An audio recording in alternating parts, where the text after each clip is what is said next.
Hello guys, আমি মৌসুমি diary তোমাদের সামনে আজকে আবার একটা নতুন ভিডিও নিয়ে চলে এলাম।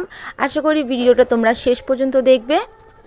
তো আজকে সকাল সকাল আমি রান্নাঘরে চলে এসেছি, কারণ কেন জানো তো, আজকে আমাদের ঘরের একটুকুনি ঘর বারান্দা পরিষ্কার পরিচ্ছন্ন হবে, কারণ সামনেই আসছে একটা স্পেশাল দিন। কি স্পেশাল দিনটা সেটা তোমাদের ভিডিওর মাধ্যমে সেইটা আবার জানিয়ে দেব।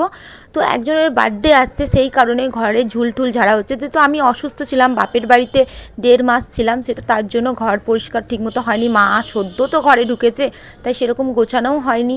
তো আমি একটু সুস্থ হয়েছি, তো বোন মা বাবা বললো আজকে ঘরটা একটু ঝুলটুল ঝেড়ে পরিষ্কার করবো, কারণ আজকে সামনে স্পেশাল দিন আসছে। তো আমাকে বললো তুই রান্না ঠান্না করে নে একটুকুনি। এখানে মা দেখো, মা বোন সব। আর এখানে আমি বসে বসে ছোলা ভাজা খাচ্ছি, কিন্তু এই ছোলা ভাজা খাওয়া আমার ডাক্তার বারণ করেছে, আমার শরীরে অসুস্থ থেকে উঠেছি তো। কিন্তু আমার বাবা জানে না, আমি বাবা নেই বলে একটুকুনি টিফিন কাঠি থেকে খুলে খাওয়া আরম্ভ করে দিয়েছে। আর আমার ছেলে দেখো এখানে ঘরে ওর মাসির সঙ্গে কাজ করছে, ঝুলটুল ঝাড়াঝাড়ি করছে ঘরের মধ্যে। আর এই দেখো এই টিফিন কাঠির মধ্যে আমার বাবা সব খাবার রেখে দিয়েছে, তো আমি বের করে একটু খাওয়া আরম্ভ করে দিলাম। আর এখানে মাছের তরকারিটাও হয়ে এসছে।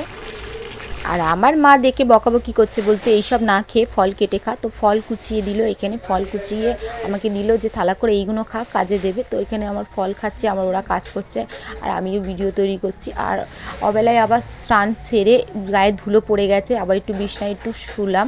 আর আমার বাবা নিচে টিউশনি পড়াচ্ছে, সব পড়তে এসে এরকম আমার ছেলেও পড়তে বসে গেছে। তো দেখো নিচে সব বাচ্চারা পড়ছে। আজ মায়ের ঘরে কত সুখ, দেখো একটু শুয়ে বসে কাটানো যায়, কিন্তু শ্বশুরবাড়ি সেটা হয় না। সে হাজার কষ্টের মাঝেও কাজ করতে হয়, আবার আমাকে বাড়ি ফিরে যেতেই হবে।